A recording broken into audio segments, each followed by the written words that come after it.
ng ice cream dito kasi it's so hot and kanina pa ako naglalakad. So, I decided to buy some and panlaban na rin sa init. And tapos na nakainin yung ice cream ko. Sarap siya. May bits siya ng yellow. Weird. Nakita ko na guys yung maze. Yun, yung William Mini Maze. As in mean. Masungit yun. Kaso, namin mga bata. So, baka balikan ko na lang siya mamaya. Ayoko kasi nung ganyan. Para field trip sila dyan. So, ngayon, lakad-lakad muna ako. Tapos ako tumambay dun sa Olympic Village. So, ito, I think, yung beach. Ayun, daming tao dun. Ayun guys, so may mga nagbabasa.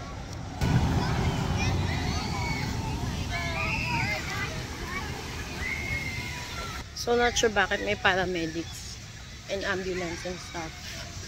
Siguro may nangangailangan ng tulong. So, mag-ride ng bike. Kaya lang, hindi naman ako marunong mag-bike. So, paano tayo? May cart kaya? Kaano kaya yun? Wala lang. So, ko lang. Bakit ba?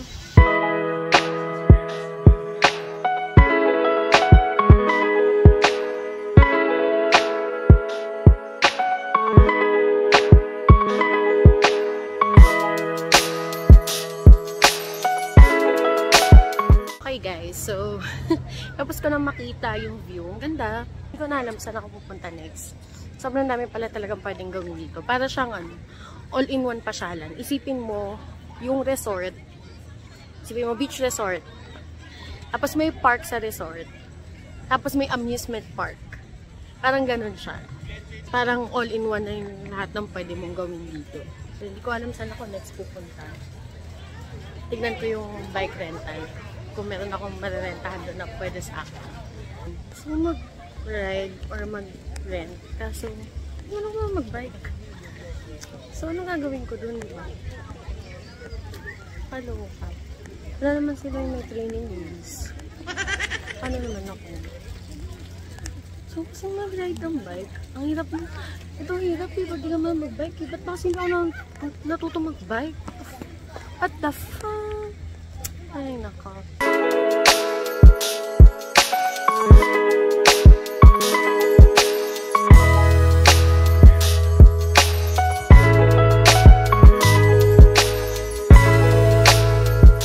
So, sinukuhan ko na yung idea na magbabike.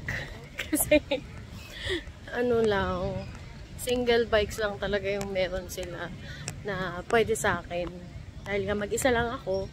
Pero wala naman kasing walang, ang tawag mo dito, walang training wheels. Hindi naman mag-bike. So, sinukuhaan ko na lang yung idea na mag-rent ng bike. So, ngayon, naglalakad ako. Pupunta ako sa lighthouse. Kasi merong lighthouse dito. They say it's haunted. Pero let's see. Kung may magpapakitang mga mumu. Charot. Tirik na tirik yung araw. Magpapakita. Ano ba? Extrovert siya. So yun, lakad-lakad lang ako dito. Chill lang. Actually, sobrang chill nitong pasyal ko na to.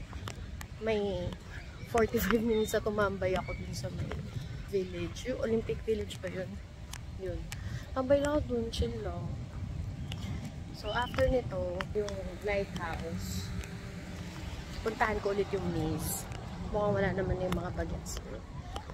Ito nga tayo maglakad. Pagta sa buhangin na. Then after that, baka bumalik na rin ako. Hindi ko alam. Kasi ayoko na pumunta din sa iba pang islands eh. Wala rin naman ako masyadong gagawin. So,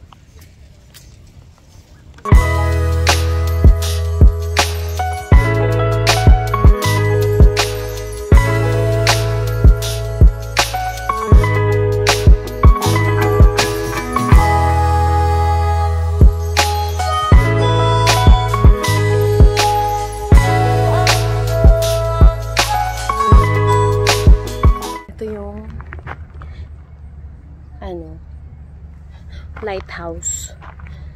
Ayan. Yun na siya. So, naglakad ako ng nearly 30 minutes for that chaling. Uy! Ay, gagi. Akala ko kasi ladybug. Ayan siya. Pack. Hello. So, yeah, I'll be going back dun sa Center Island. Kasi, ewan ko kung part pa nito ng Center Island. Pero feeling ko Hanlands na to eh. Yeah. So, balik na ako dun. Puntahan ko lang yung maze. Gusto ko kasi ma-try yung maze. And then, I think I'll be going back na din sa city. Kasi wala rin naman ako masyadong magagawa dito. Pero, enjoy naman. Ayun guys, nakaupo muna ako dito. Ewan ko, sumakit agad yung pa ako. Layo din kasi, parang 1 kilometer away, ganyan. So, chillin lang muna. Hindi, tsaka parang ang saya lang kasi mag-chill dito. Kahit saan ka umupo, chill lang, ganyan. Kahit maraming tao. Tapos, sightseeing ka lang, people watching, ganyan. Tsaka, kahit mainit, masarap yung simoy ng hangin, malamig, hindi siya humid. So, okay lang na tumambay. Ano sa ba? It's already 2:48. Sabi ko, puntahan ko lang yung maze. Yung gusto ko matry. Then, after that, baka bumalik na rin ako sa terminal. Tapos, kakain ako. Ano na siya?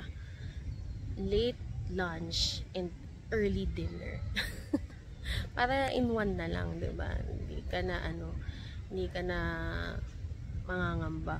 Kasi ang dami ng mga serving sila dito. Parang kahit dinner, busog pa ako. So, nagsa-snack na lang ako. Ganun na lang ginagawa ko. Ayun. Saya, wala lang. Saya lang dito. Hi! Ito na!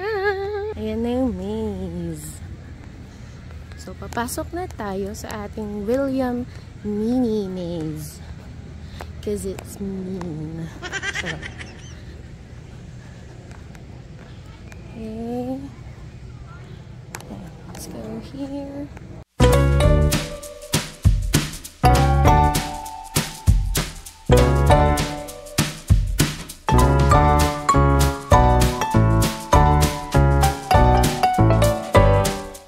Oh, Nana, dead end na be. Dead end pala here.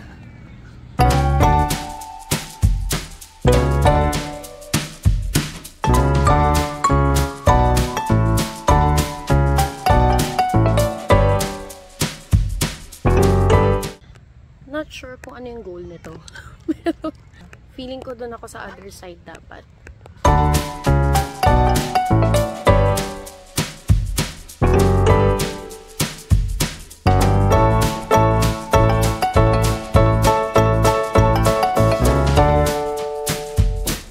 Hindi ko nakagad ako.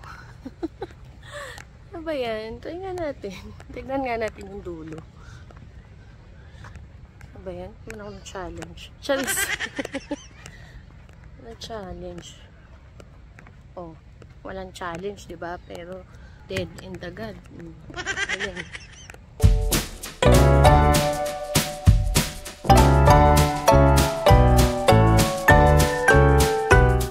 Hindi naman pala siya nakakatakot na maze. Basta may sense of direction ka, di ka naman maliligaw dito. Sala mo lang kung saan ka dapat lumabas. Kaya maliligaw.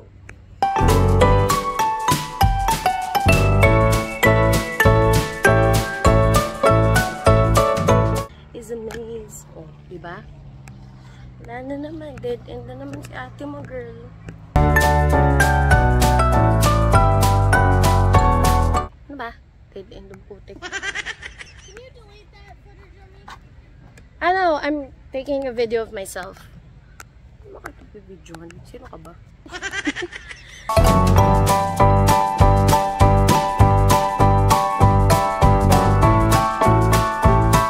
Yun na siya. Bored na ako eh. Ayoko nang puntahan yung dulo. Yun ang ating pasyal. Actually, marami pang pwedeng gawin dito, guys. Pwede kayo mag-rent ng boat. Pwede kayo mag-kayak.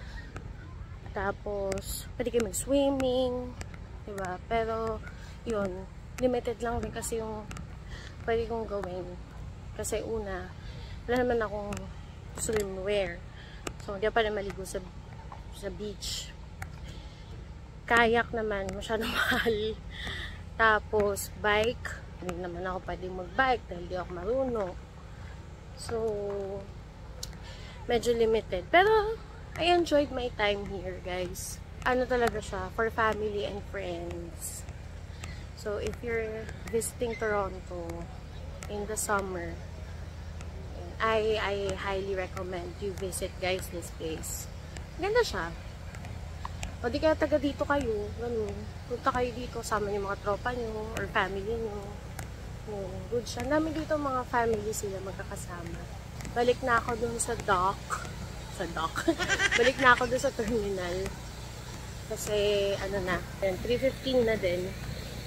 Para makakain na din ako. Kasi, wala masyadong kinain na matino ngayon.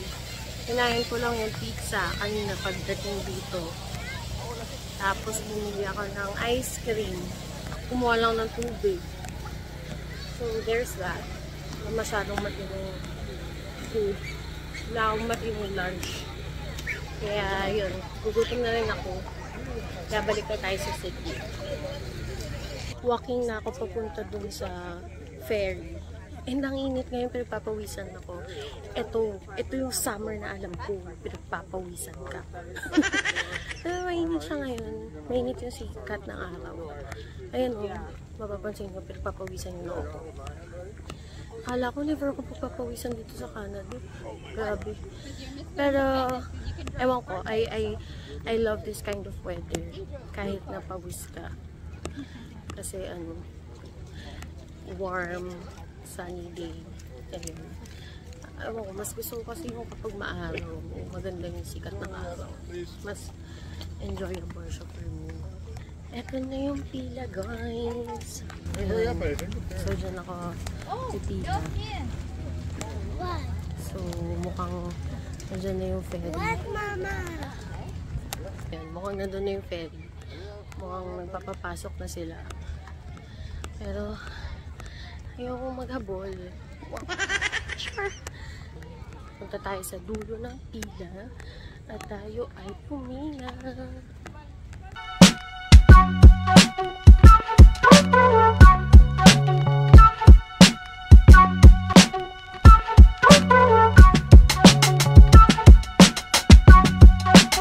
Finally, nakababa na rin ako ng ferry. Tagal ko naghintay. Siguro mga 45 to 15 minutes ako naghintay. Simula nung first na pumila ako. Hanggang sa nakasakay ako dun sa ferry. Buti na lang, mabilis lang naman yung biyahe. So, okay lang. Grabe, gugutom na ako. 4:39 na.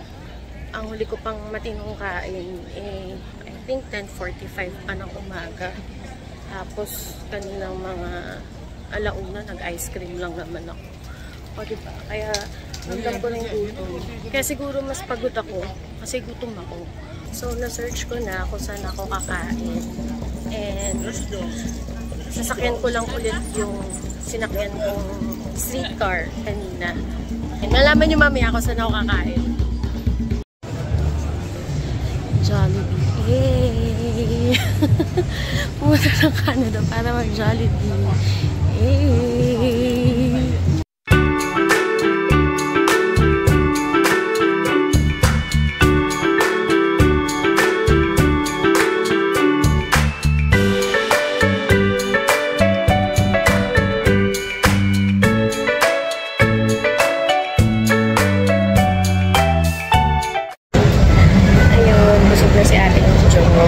May take out ulit ako. Bumili pa ako ulit. Kasi ang bilis ko naubos yung siguro nabitin ako. So, bumili pa ako ng isa. Uy, may nagkapasuko. Anyway. Napaka-short attention span. So, yung biyahe ko pa uwi is parang yung biyahe ko lang din kahapon. Dito din naman kasi ako around the area kumain. So, yun, streetcar, tapos bus. Hindi na ako maliligaw. Alam ko na na dapat pa west ako. So, sana dumating na yung streetcar kasi sure na ako. Parang hindi ko siya makakain. Charot. Ayun, hindi ko na nga naubos. May fries pa ako, may peach mango pie pa ako. Kasi ko naubos yung spaghetti. Ang dami kasi na serving nila dito. Yun lang yung gusto ko dito. Yung serving nila. Jollibee sa Pinas, baka naman. Keep up. Good morning guys. So, it's 3:20 a.m. And again, din na naman ako makatulog ng maayos cause yung body clock ko. Pero nakatulog naman ako pag uwi ko from Jollibee. So, yun. From 6 to past 10, tulog ako. So, ngayon, I'm wide awake. Kasi nga, tanghali. Ay, hindi. Hapon sa Pilipinas. So, yung katawan ko parang hapon. Anyway, hindi naman masyadong hectic yung schedule ko tomorrow. Bala ko na lang siguro umalis ng mga hapon. Siguro mga 1 or 2 p.m. alis ako. Para at least makapahinga ako sa morning. And at the same time, may meeting kasi ako. Wah, taray, she a working girl or what? So ngayon, I'm just working since wala naman ako magawa. So, ginagawa ko muna yung mga tasks ko. Yun lang. Life update. Wow, life update. Vlogger pala talaga. Ayun lang. Bukas balak ko. Technically, mamaya. Balak kong pumunta sa Kensington Market. So, food trip lang.